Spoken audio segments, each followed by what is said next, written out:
था। केक उछलकर दोही के ऊपर गिरने ही वाला था, मगर तभी गुवोन आकर दोही को साइड कर लेता है और दूसरे हाथ से केक को भी बचा लेता है। दोही तो बस गुवोन को देखने ही लग जाती है और उसके हैंडसमनेस पे फिदा हो जाती है। वो ब्लश करने ही लग गई थी, इसीलिए वो अभी आती है कि अगर वॉशरूम का बहाना देकर चली जाती है। जिसके जाने के बाद गुवोन तो केक को बड़े प्यार से देखता है, कहता है कि इसकी वजह से अभी मेरा केक खराब हो जाता। देन केक को लेकर वो खाने के लिए बैठ जाता है। इधर दोही तो कुछ और ही समझ बैठी थी कि इसने तो मेरे बर्थडे के लिए केक भी मंगाया है, शायद ये इतना भी रूड नहीं है, मेरे लिए बर्थडे केक का सरप्राइज लाया, वो भी इस तरह से। काफी यूनिक सोच है इसकी। ये कहकर वो तो गुवोन की तारीफ भी करने लग जाती है और ब्लश करने भी लग गई थी। वही तरफ अपना गुवोन तो बड़े चाव से केक का पहला बाइट खाने जा ही रहा था, लेकिन वो माफिया बॉस का गुंडा उसका फर्स्ट बाइट गिरा देता है और उसे धमकाने लग जाता है कि आखिर तू है कौन और तुझे किसने यहाँ भेजा है और तूने हमारे बॉस के साथ क्या किया। लेकिन गुवोन अभी केक खाने के मूड में था, इसीलिए उसे थोड़ा रुकने के लिए कहता है। बताता है कि मैंने 1 महीने पहले इस रेस्टोरेंट को बुक किया था शांति से मेरा फेवरेट केक खाने के लिए, इसलिए मुझे अभी डिस्टर्ब मत कर, पहले मैं ये प्यारा सा केक चख लेता हूँ, फिर तुम लोग को देखता हूँ। ये कहकर वो दूसरी बाइट खाने जाता है, मगर वो गुंडा उसे भी गिराकर केक को खराब कर देता है, जिससे गुवोन को तो बहुत ही ज्यादा गुस्सा आता है। इसलिए उन्हें कहता है कि बहुत तरह के कचरे होते हैं, कुछ रिसाइक्लेबल होते हैं और दूसरे नॉन रिसाइक्लेबल, और तुम्हें देखकर नहीं लगता कि तुम्हें रिसाइकल किया जा सकता है, क्योंकि तुम सब गंदी नाली के कचरे हो। जो सुन वो गुंडा अपने बंदों से गुवोन को मारने के लिए कहता है। पहला गुंडा हथियार निकालकर उसे मारने जाता है, लेकिन गुवोन उसे न्यूज़पेपर में बंद कर देता है। अचानक उस बंदे को गायब देखकर सब लोग तो शॉक्ड रह जाते हैं, और जब गुवोन के हाथ के न्यूज़पेपर में उस बंदे की फोटो देखते हैं तो ये लोग तो और ज्यादा डर जाते हैं, पूछते हैं कि आखिर तुम हो कौन। दूसरा बंदा अटैक करने जाता है तो गुवोन उसे भी पेपर के अंदर खींच लेता है और उसकी भी पेपर में फोटो आ जाती है। लेकिन अभी दूसरे बंदे उसे मारने जाते हैं तो गुवोन पेपर को फोल्ड करके एक एक के सर पे मारने लग जाता है, जिससे वो सभी एक एक करके गायब हो जाते हैं, जिससे उन गुंडों का बॉस तो काफी ज्यादा डर जाता है। आखिर में गुवोन उन सभी को पेपर के अंदर खींच लेता है। वहीं दोही तो गुवोन के बारे में सोचकर ब्लश कर रही होती है, इसीलिए वो जल्दी से अपना टचअप कर लेती है और बाहर आ जाती है। लेकिन गुवोन तो अपने केक के बारे में सोचकर काफी ज्यादा गुस्सा था। दोही आकर उससे केक के बारे में पूछती है। गुवोन बताता है कि पार्टी खत्म हो चुकी है, इसलिए तुम भी निकलो। दोही कहती है पर तुमने मेरा बर्थडे केक कैसे खा लिया। गुवोन कहता है किसने कहा तुम्हारा बर्थडे केक था, और वैसे तुम्हारी बर्थडे की मुझे क्यों पड़ी होगी, इसलिए चुपचाप यहाँ से निकल जाओ, तुमने मेरा काफी प्रीशियस टाइम वेस्ट कर दिया। जो सुन दोही को तो बहुत ही ज्यादा गुस्सा आता है और विश करके जाती है कि दोबारा हमारी मुलाकात कभी ना हो। तो गुवोन कचरा साफ करने के लिए उस न्यूज़पेपर को वॉशरूम में फेंक आता है, जिससे वो सारे गुंडे बाहर आ जाते हैं। इधर दोही कंपनी वापस जा रही थी, लेकिन उसका मूड बहुत ही ज्यादा खराब था गुवोन की वजह से। तो मिशन से उस आर्टिकल के पीछे कौन था इसके बारे में पूछती है। मिशन बताती है कि ये काम आपका नाम खराब करने के लिए मैडम जू की बेटी सुआन का है, जो कि मेरे ग्रुप के एक सब्सिडियरी कंपनी मेरे अपैरल कंपनी की प्रेसिडेंट है। जो सुन दोही कहती कि आखिर ये लोग मुझे शांति से रहने क्यों नहीं देते। तभी ट्रैफिक में एक बिल्डिंग के ऊपर दोही मेरे ग्रुप के बारे में एक न्यूज देखती है कि अभी मेरे ग्रुप के अंदर पावर स्ट्रगल चल रही है, यानी कि मैडम जू के बाद कौन कंपनी का चेयरपर्सन बनेगा, इसको लेकर कंपनी के ओनर्स के बीच फाइट शुरू हो चुकी है। जिससे फ्लैशबैक शुरू होता है मेरे ग्रुप के बारे में, जिसे एस्टेब्लिश किया था मैडम जू ने, जिनके 2 बच्चे हैं, बड़ा बेटा नोसुक जिसे मैडम जू मेरा ग्रुप संभालने के काबिल नहीं मानती, दूसरी छोटी बेटी सुआन जिसका हस्बैंड अब्रॉड में रहता है, क्योंकि सुआन को बचपन से पेरिस में रहने का बहुत मन था। सुआन के ट्विंस बच्चे हैं ऑस्टिन और जस्टिन, और नोसुक का एक बेटा है। वही मैडम जू का एक भाई भी है, जिनका बेटा जूसियोक भी इस पावर स्ट्रगल का कंटेंडर है, क्योंकि वो भी मैडम जू के दूसरी कंपनी संभालता है। और आखिर में मैडम जू को जिस पर सबसे ज्यादा भरोसा है वो है हमारी दोही, जिसे मैडम जू ने आज से 17 साल पहले अडॉप्ट किया था। तब से वो मैडम जू के लिए सबसे इम्पोर्टेंट है और उन्होंने अभी तक सिर्फ दोही को ही अपना सारा काम संभालने का परमिशन दिया है, जिस वजह से मैडम जू के बच्चों को वो पसंद नहीं है। मगर मैडम जू के रहते वो उसे कुछ भी कह भी नहीं पाते, मगर दोही को ये साफ पता है कि वो इन सब के लिए एक वायरस की तरह है, जिसे ये सभी उनके साथ देखना नहीं चाहते। मगर मैडम जू दोही के बिना कुछ भी काम नहीं करती। कमिंग बैक टू प्रेजेंट, दोही को एक अननोन नंबर से कॉल आता है, इसका नाम था तेजुन, जो मेरे ग्रुप की फाइनेंशियल टीम का हेड था। वो दोही को बताता है कि मेरे पास कुछ ऐसी इन्फॉर्मेशन है जिससे आप मेरे ग्रुप की चेयरपर्सन बन सकती है। मगर मिस्टर तेजुन वो बात फोन पर नहीं बताएंगे, बताते हैं तो अगर उसे इस बारे में जानना है तो उससे बाद में कांटेक्ट करने के लिए कहता है। दोही इससे पहले उससे कुछ पूछती वो कॉल काट देता है, मगर दोही को इस पावर स्ट्रगल में कोई इंटरेस्ट नहीं था, इसीलिए वो मिशन से कहती कि अब ये लोग मुझे भी इस पावर स्ट्रगल का हिस्सा बनाने के पीछे पड़े हुए हैं। तभी उसे मैडम जू का मैसेज आता है, जिसमें उन्होंने लिखा था कि लगता है मेरा टाइम आ गया है, फिर मिलेंगे हेवन में। जो देखकर दोही काफी घबरा जाती है, इसलिए वो जल्दी से हॉस्पिटल पहुंच जाती है, जहाँ वो मैडम जू को देखकर बहुत ज्यादा रोने लग जाती है, क्योंकि उसे लग रहा था कि मैडम जू अब नहीं रही। लेकिन वो तो अपनी आंखें खोलकर कहती है कि अब चिल्लाना बंद करो, मैं बस सो रही थी। जो सुनकर दोही को चैन पड़ता है, लेकिन वो उनके इस मजाक से गुस्सा होकर जाने लगती है। मैडम जू उसे वापस बुलाती है, दोही तो उन पर गुस्सा करने लग जाती है। जो मैडम जू कहती है कि क्या तुम्हें लगता है कि मैं कभी नहीं मरूंगी। इस पर दोही कहती है कि गॉड झूठे लोगों को हेवन में नहीं आने देते। मैडम जू कहती है कि इसीलिए तो मैं अच्छे काम करती हूँ, याद से हर हफ्ते काफी सारे पैसे डोनेट करती हूँ, जरूरतमंदों की हेल्प करती हूँ, इसलिए मेरे अच्छे काम देखकर भगवान मुझे एंट्री दे ही देंगे। तो दोही उन्हें मजाक बंद करने के लिए कहती है। मैडम जू कहती है कि एक सरप्राइज है तुम्हारे लिए, क्योंकि उसका बर्थडे केक होता है। दोही कहती है आपको पता है ना कि मैं बर्थडे नहीं मनाती। इस पर वो कहती कि इसीलिए तो मैं ये केक लाई हूँ, ताकि तुम्हारे साथ इन अच्छे पलों को मैं याद रखूँ, क्योंकि मेरी मरने की तो उम्र हो ही चुकी है। वैसे मेरे मरने के बारे में सुनकर तुम्हें कैसा फील हुआ? तुमने हमारी सारी मेमोरीज को याद किया? दोही कहती है हाँ, किसी हॉरर मूवी से कम नहीं था। इस पर मैडम जो कहती है कि इसीलिए तो मैं कहती हूँ कि मेरी बात मानो। आखिर कब तक तुम ऐसे रिबेलियस बनकर रहोगी? तुम बचपन से ऐसे ही हो। घर से भागकर कॉलेज चली गई। दोही कहती क्योंकि आप पहले ही दिन इतनी लंबी कार लेकर मुझे पिक करने के लिए पहुंच गई थी। जिस पर वो कहती कि क्योंकि मैं नहीं चाहती थी कि दूसरे बच्चे तुम्हें किसी ऑर्फन चाइल्ड की तरह ट्रीट करे। इस पर दोही कहती कि फिर आपने मेरे कॉलेज के बॉयफ्रेंड को ऐसे देखकर ब्रेकअप करने के लिए क्यों कहा? मैडम जो कहती कि क्योंकि मुझे उसकी वाइब पसंद नहीं थी और वो तुम्हारे लिए सूटेबल तो बिल्कुल भी नहीं था। देन दोही से ब्लाइंड डेट के बारे में पूछती है, जिस पर वो बताती है कि बहुत ही खराब गया। मैडम जो कहती कि लुक्स पर ध्यान मत दो, वो लड़का अच्छा है भले ही वो कैसा ही दिखता हो।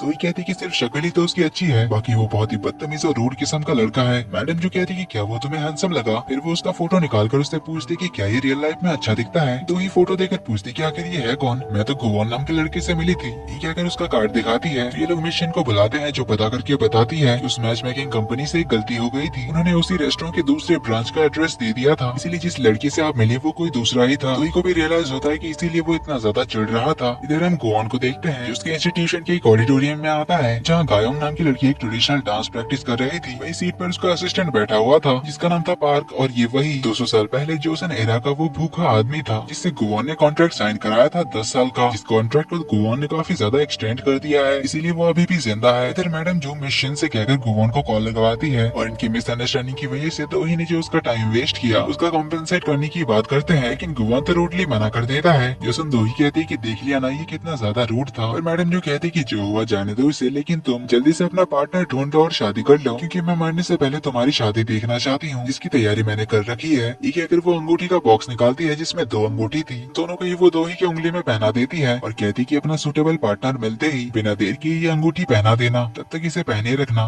देन उसका बर्थडे केक निकाल कर कहती है कि 20 साल से ज्यादा हो चुके हैं तुम्हारे पेरेंट्स के डेथ को, उसे भूल कर अपना बर्थडे सेलिब्रेट करो। जिससे हमें समझ आता है कि उसके बर्थडे के दिन ही उसके मॉम एंड डैड की डेथ हुई थी, इसीलिए दोही अपना बर्थडे नहीं मनाती। लेकिन मैडम जो के लिए दोही हैप्पीली बर्थडे मनाती है और उनके अच्छे हेल्थ की विश करती है। मैडम जो फिर से उसके लिए लड़का ढूंढने के लिए लग जाती है, जो देख दोही वहाँ से काम का बहाना देकर भाग जाती है। इधर दोही के कॉल आने की वजह से गुवोन को अपने केक की याद आ जाती है, इसीलिए वो चिढ़कर जाने लग जाता है। तभी पार्क आकर उससे पूछने लग जाता है कि आप इतने चिढ़े हुए क्यों लग रहे हैं? गुवोन कहता है कि क्योंकि मुझे अपना फेवरेट केक खाने को नहीं मिला इसीलिए। पार्क पूछता है कि फिर आप इतने टाइम कहाँ बिजी थे? गुवोन कहता है कि एक ब्लाइंड डेट। उसने ये कहा था कि स्टेज में डांस कर रही गायोंग चिल्लाकर कहती कि डेट, आखिर तुम किसे डेट कर रहे हो? क्या वो लड़की मुझसे ज्यादा खूबसूरत है? कहीं तुमने उसके साथ नाइट स्पेंड तो नहीं किया? गुवोन तो उसकी बातें सुनकर शॉक्ड रह जाता है, कहता है कि इसे इतनी दूर से कैसे सुना दिया? गुवोन तो काम का बहाना देकर पार्क को लेकर यहाँ से भाग जाता है। इधर मिस्टर तेजिन जो दोही को इन्फॉर्मेशन देने वाला था उसे एक आदमी मार देता है। इधर गुवोन अपने पावर से अपना सारा ऑफिशियल काम कर रहा था, तभी यहाँ पे गायोंग चिल्लाते हुए पहुंच जाती है कि आखिर वो लड़की है कौन जिसके साथ तुम डेट पर गए थे? पार्क आकर उसे समझाता है कि ऐसी कोई बात नहीं थी, बस थोड़ी सी मिसअंडरस्टैंडिंग थी। तो हमें पता चलता है कि पार्क और गायोंग दोनों ही पिछले जन्म से गुवोन के साथ हैं और गायोंग को गुवोन पे क्रश भी होता है, लेकिन गुवोन को वो दोनों ज्यादातर इरिटेट ही करते थे, इसीलिए वो उन्हें कहता है कि तुम दोनों को मैंने बेकार ही जिंदा रखा है। पार्क कहता है हाँ हाँ पता है, आप अकेले नहीं रहना चाहते इसीलिए तो आपने हम दोनों को जिंदा रखा है। पर गुवोन थोड़ा अकड़ दिखाते हुए कहता है कि मैं एक इमॉर्टल डेमन हूँ, मैं इतने सालों से अकेला रहा हूँ, मुझे क्यों तुम दोनों की जरूरत पड़ेगी? तुम्हें क्या पता इमॉर्टल होने का अलग ही मजा है जिसे तुम इंसान कभी नहीं समझ सकते। ये कहकर वो उन्हें काम पे लगने के लिए कहता है। दूसरी ओर हम दोही को देखते हैं जो एक बीच पर आती है जहाँ वो अपने मॉम डैड के साथ आया करती थी। तो यहाँ पर वो अपने मॉम एंड डैड को याद करती है और यहाँ पर उनके साथ बिताए हुए पलों को याद कर रही होती है। रात हो जाती, हम गुवोन को देखते हैं क्लॉक टावर के ऊपर, जिससे आज कुछ अजीब लग रहा था। दूसरी ओर हम दोही को देखते हैं जो रात के 12 बजे तक बीच पर ही होती है। 12 बजने के बाद वो कहती है कि आखिरकार मेरा श्रापित बर्थडे खत्म हुआ। तभी एक कैब का ड्राइवर आता है और कहता है कि आपकी गाड़ी आ चुकी है। इसमें दोही बैठ जाती है। थोड़ी दूर जाने के बाद उसके फोन पे नोटिफिकेशन को चेक करती है, इसमें वो देखती है कि उसने जो कैब बुक किया था उसकी लोकेशन अभी भी 17 मिनट दूर दिखा रही है। अभी वो ड्राइवर को देखती है जिसके गले पर खून के निशान थे, तो उससे पूछते कि आखिर तुम हो कौन? तो हम देखते हैं कि ये वही किलर था जिसने मिस्टर तेजिन को मारा था।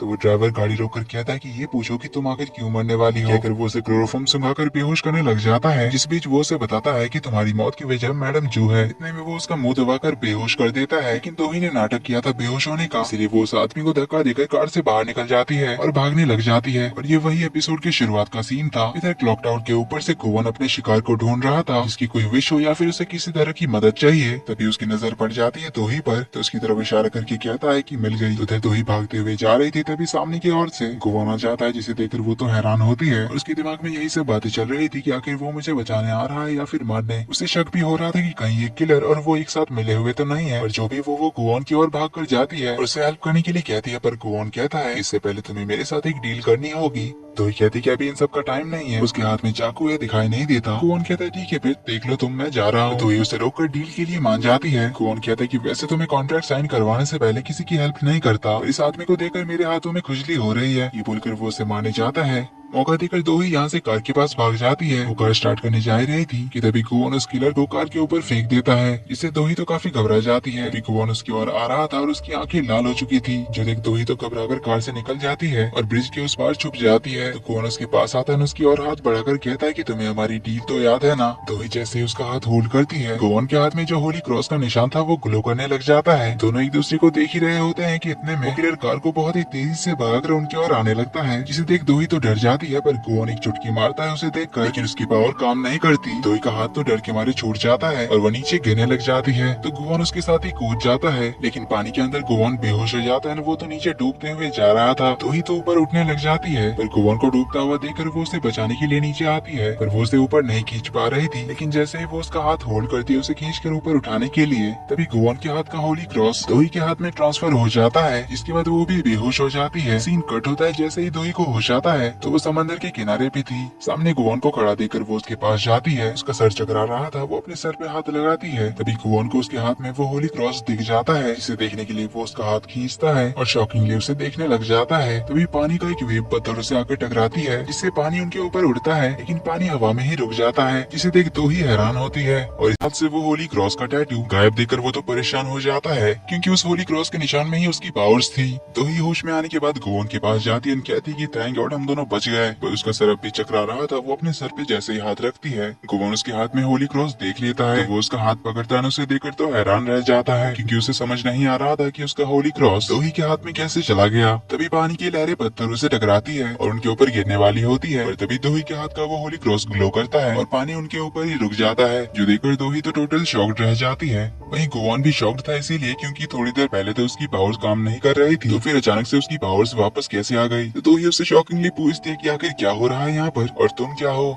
पर गुवान उल्टा उससे पूछता है कि आखिर तुमने मेरे साथ क्या किया। दोनों शौकीनली एक दूसरे को देख ही रहे होते हैं। तभी दो ही बेहोश हो जाती है। तो गुवान उसे होल्ड कर लेता है। फिर हमें फ्लैशबैक दिखाया जाता है पानी में इनके गिरने के बाद का, जब गुवान के हाथ से वो होली क्रॉस दो ही के हाथ में ट्रांसफर हुआ, तब भी दो ही बेहोश हो गई थी। और फिर उसके जस्ट बाद गुवान को होश आ गया था और उसी ने दो ही को बाहर निकाला था। इधर दो ही को हॉस्पिटल में होश आता है तो उसके दिमाग में वही पानी में गिरने वाला सीन चल रहा था। वो काफी ज्यादा घबरा कर उठ जाती है और मिशन को बताती है कि मुझे एक बहुत ही बुरा नाइटमेयर आया था, जिससे अभी उसका सर बहुत दुख रहा है। लेकिन तभी गुवान अचानक से उसका सर दबाने लग जाता है और उसे यहाँ देखकर दो ही शॉक्ड होती है। वहीं गुवान तो बड़े प्यार से उसकी केयर कर रहा था, कहता है कि मैं तुम्हारे लिए कितना ज्यादा परेशान था, अच्छा हुआ तुम्हें होश आ गया। दो ही को लग रहा था कि वो अब भी उसके सपने में है। गुवान बड़े प्यार से कहता है कि मैं कोई सपना नहीं हूँ, मैं सच में तुम्हारे साथ हूँ। दो ही मिशन की ओर देखती है तो मिशन उसे बताती है गुवान ने मुझे आपकी कंडीशन के बारे में बताया, तभी हम आपको यहाँ पर ले आए हैं। हॉस्पिटल देखकर दो ही तो परेशान हो जाती है कि आखिर मैं कब से यहाँ पर बेहोश थी। मिशन बताती है कि 5.5 घंटे हो गए। गुवान फिर से उससे पूछने लग जाता है कि क्या तुम ठीक हो, ये तुम्हारा सर चकरा तो नहीं रहा, हाथ पैर मूव करने में कोई प्रॉब्लम हो रही है। उसकी ये सारी हरकत देखकर दो ही उससे कहती कि आखिर तुम इतना अजीब क्यों बिहेव कर रहे हो। पर गुवान तो अभी उसकी केयर करने में लगा हुआ था, कहता है कि डॉक्टर ने तुम्हें रेस्ट करने के लिए कहा है, इसीलिए थोड़ी देर आराम करो। दो ही तो शॉकिंगली उसे घूरने लग जाती है। मिशन ये सब देखकर डॉक्टर को बुलाने की बात करके बाहर चली जाती है। जिनके जाते ही दो ही उससे पूछती है कि चल क्या रहा है, तुम आखिर क्या कर रहे हो। गुवान जमीन पे अपना रुमाल फेंक कर गुस्से से कहता है कि वही तो मैं सोच रहा हूँ कि चल क्या रहा है। दो ही पूछती है कि तुम इतने जेंटल कैसे बन गए, वो भी मेरे साथ। गुवान कहता है तुमने तो कहा था कि अगली बार जब भी मिलो तो पोलाइटली बात करो। दो ही कहती है इतना भी पोलाइट नहीं होना था, अब मिशन को लगेगा कि हम दोनों डेट कर रहे हैं। देन पूछते कि उस आदमी का क्या हुआ जिसने हम पर हमला किया था। गुवान कहता है कि मैंने पुलिस को सारी इन्फॉर्मेशन दे दी है, वो जल्दी ही पकड़ा जाएगा।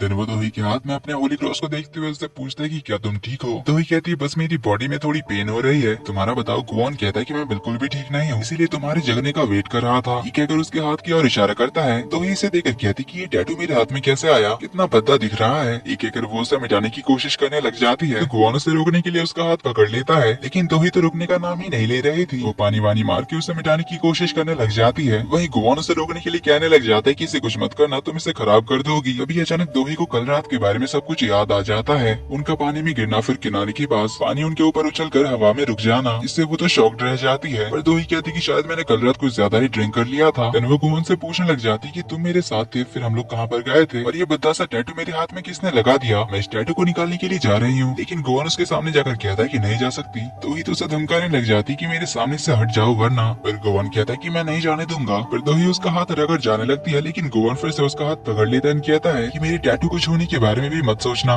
दोही कहती है ये मेरा हाथ है। गुवान कहता है पर ये मेरा टैटू है जो पता नहीं कैसे तुम्हारे हाथ में चला गया है। दोही कहती क्या तुम्हारा दिमाग खराब है, मेरा हाथ छोड़ो। लेकिन गुवान तो उसका हाथ ही नहीं छोड़ता, कहता है कि मैं नहीं छोड़ूंगा, पता नहीं तुम मेरे टैटू के साथ क्या करोगी। दोही कहती है ये लास्ट वार्निंग है, मैं 3 तक काउंट करूंगी। 3 काउंट करने पर भी जब वो हाथ नहीं छोड़ता तो वो थप्पड़ मारने जाती है। तभी गुवान का पावर काम करने लगता है, इससे वो दोही के दूसरे हाथ को रोक लेता है। दोही अपना हाथ मूव नहीं कर पा रही थी, ये देखकर वो तो हैरान थी, इसीलिए वो उसे मूव करने की कोशिश करती है, मगर कोई फायदा नहीं होता। गुवान देखता है दोही के हाथ में होली क्रॉस ग्लो कर रहा था, पर जैसे ही वो दोही का हाथ छोड़ता है उसकी पावर वापस चली जाती है, और दोही जो बहुत ही दम लगाकर अपना हाथ मूव करने की कोशिश कर रही थी, उसके हाथ का जोरदार तमाचा पड़ता है गुवान की गाल पर, जिससे गुवान तो दूर जाकर गिरता है। दोही कहती है मैंने जानबूझकर जोर से नहीं मारा, मैं तो बस अपना हाथ मूव करने की कोशिश कर रही थी। पर अब गुवान तो गुस्से में कहता है कि तुम्हारी हिम्मत कैसे हुई मेरा टैटू चुराने की, जबकि मैंने तुम्हें बचाया था। दोही कहती मैंने क्या चुराया। गुवान कहता है कि अच्छा होता अगर मैंने तुम्हें मरने के लिए छोड़ दिया होता। दोही कहती है हेलो मिस्टर, मैंने तुम्हें कल डूबने से बचाया था, तुम तो पानी में बेहोश हो गए थे, वो मैं थी जिसने तुम्हें बाहर निकाला था, और अब तुम मेरे हाथ का टैटू चाहते हो। तो दोनों की बहस चालू हो जाती है किसने किसको बचाया था इस बात को लेकर। तभी मिशन डॉक्टर को लेकर वहाँ पर पहुँच जाती है। डॉक्टर दोही को चेक करते हैं, बताते हैं कि वो बिल्कुल ठीक है, बस उन्हें थोड़ी रेस्ट की जरूरत है, फिर ठीक हो जाएंगी। ये बताकर वो चले जाते हैं। तो दोही गुवान को भी यहाँ से निकल जाने के लिए कहती है, पर गुवान नहीं जाता। थोड़ी देर में यहाँ पर पुलिस वाले आते हैं जो उससे और कुछ पूछताछ करने के लिए आए थे। गुवान को वहाँ देखकर वो दोनों के बारे में सवाल पूछने लग जाते हैं कि हमें पता चला कि आप दोनों साथ में थे और आपकी पहली मुलाकात एक डेट से हुई थी, तो क्या इसके बाद आप दोनों शादी करने वाले हैं। जो हम दोनों चिल्लाकर साथ में नहीं जवाब देते हैं। दोही कहती है मुझे शादी करने में कोई इंटरेस्ट नहीं है। गुवान कहता है मैं पूरी जिंदगी शांति से सिंगल रहना चाहूंगा। तो मिशन पुलिस वालों को कंफर्म कर बताती है कि हाँ दोनों डेट पर ही मिले थे। इससे पहले दोनों की बहस शुरू होती गुवान के फोन में एक अलर्ट मैसेज आता है, किसी का कॉन्ट्रैक्ट एक्सपायर हुआ है, यानी कि उसे उस आदमी का सोल कलेक्ट करने जाना होगा। इसीलिए वो दोही को अपना ख्याल रखने के लिए कहता है, स्पेशली अपने हाथ का, और फिर अपने ऑफिस के लिए निकल जाता है। इधर मिशन दोही के एक्सीडेंट के न्यूज को बाहर स्प्रेड होने से रोकती है। पुलिस से भी रिक्वेस्ट करती है उसका नाम कहीं पर भी न डालने के लिए, और उसके एक्सीडेंट के बारे में तो उन्होंने मैडम जू को भी नहीं बताया था, क्योंकि दोही नहीं चाहती थी कि उन्हें फिक्र हो या फिर उसके इस एक्सीडेंट की न्यूज से उनकी कंपनी को कोई नुकसान ना हो। इधर गुवान अपने ऑफिस पहुंचता है तो वो देखता है कि बटलर पार्क उसके चेयर पे बैठकर डेमंस की किताब पढ़ रहा था। गुवान को देखते ही वो किताब को छुपाने लग जाता है, पर उसने देख लिया था इसीलिए वो उसे किताब वापस करने के लिए कहता है, लेकिन पार्क तो किताब लेकर भागने ही लग जाता है, कहता है कि मुझे भी इसे पढ़ने का हक है। ये कहकर वो भागते हुए ही किताब पढ़ने लग जाता है। इसमें वो एक जगह पढ़ता है कि अगर डेमंस नया डील नहीं कर पाए या फिर किसी इंसान का कॉन्ट्रैक्ट एक्सपायर होने के बाद उसकी सोल टाइमली कलेक्ट नहीं कर पाया तो उस डेमन को स्पॉन्टेनियस फायर में जला दिया जाता है, यानी कि उस डेमन को ना खत्म होने वाली आग में मिलियन सालों तक जलने के लिए छोड़ दिया जाता है। जो सुन पार्क हैरान होता है तो गुवान उससे बुक छीनकर उसे डांटने लग जाता है। तो पार्क कहता है कि मैं आपका बटलर हूँ, इतने सालों से हम साथ हैं एक फैमिली की तरह, तो मैं इस बुक को क्यों नहीं पढ़ सकता। पर गुवान पूछता है कि तुम्हें ये मिला कहाँ से, मैंने तो उसे अच्छी जगह पर छुपाया था। पार्क बताता है मैं बस साफ सफाई कर रहा था, फिर अचानक से मुझे ये बुक मिल गई। वैसे इस बुक में ऐसा क्या है। गुवान कहता है इस बुक में मेरे बारे में लिखा हुआ है। पार्क उसे बात निकलवाने की कोशिश करता है, लेकिन गुवान कहता है कि जो भी हो ये बहुत इंपॉर्टेंट है, इसीलिए इससे दूर ही रहना।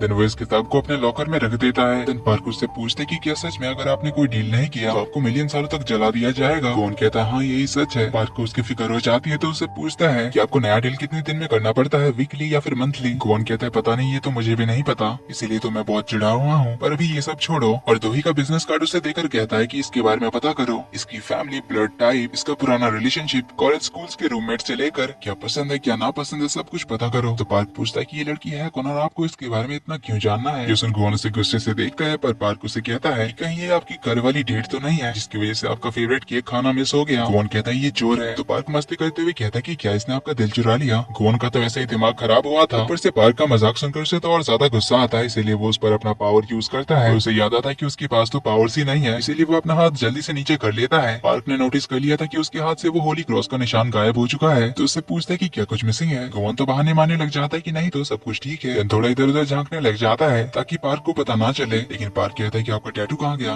और आज आप इतना अजीब क्यों लग रहे हैं। गुवान तो अपनी नजरें चुराते हुए कहता है कि नहीं तो सब कुछ ठीक है। लेकिन पार्क को डाउट हो गया था, इसीलिए वो टेस्ट करने के लिए पानी का जार उठाकर गुवान पे फेंकता है। गुवान चुटकी मारकर उसे रोकने जाता है और उसकी तो पावर्स ही चली गई थी, जो देखकर पार्क भी हैरान रह जाता है और वो तो सोच में ही खो जाता है कि अगर आपके पास पावर्स नहीं है तो फिर आप अपने काम भी नहीं कर पाएंगे और आपको मिलियन साल के लिए चला दिया जाएगा। फिर हमारा क्या होगा, हमें सैलरी कौन पे करेगा। मैंने अभी अभी तो लोन लेकर एक कार खरीदी है। और उसकी बातें सुन गुवान को गुस्सा आता है। वो कहता है कि अभी तुम्हें अपनी कार की पड़ी है, इधर मेरी पावर चली गई है। तो पार्क कहता है कि क्या सच में पावर चली गई है। तो गुवान थोड़ा बहाना मारते हुए कहता है कि नहीं, कहीं पावर गई नहीं है, मैंने बस किसी को लोन पे दिया है। पार्क समझ जाता है तो वो दोही का कार्ड दिखाकर कहता है कि क्या इसने आपकी पावर चुराई है। गुवान कहता है पता नहीं यार क्या हुआ, हम दोनों पानी में डूब रहे थे, अचानक सुबह जब उठकर देखा तो मेरे हाथ का होली क्रॉस उस दोही के हाथ में ट्रांसफर हो गया था, इसलिए इस लड़की के बारे में सब कुछ पता करो। ये कहकर वो सोल कलेक्ट करने के लिए निकल पड़ता है। पार्क कहता है कि पर आपके पास तो पावर्स नहीं है, फिर आप उस आदमी का सोल कैसे निकालेंगे। गुवान थोड़ा एटीट्यूड मारते हुए कहता है कि मैं एक डेमन हूँ ब्रो, पिछले 200 सालों से मुझे सोल्स कलेक्ट करने का एक्सपीरियंस है, इसीलिए ये काम तो मैं चुटकियों में कर दूंगा। ये कहकर वो सोल कलेक्ट करने के लिए चला तो जाता है। वो आदमी एक एथलीट था, वो भी एक बॉक्सर,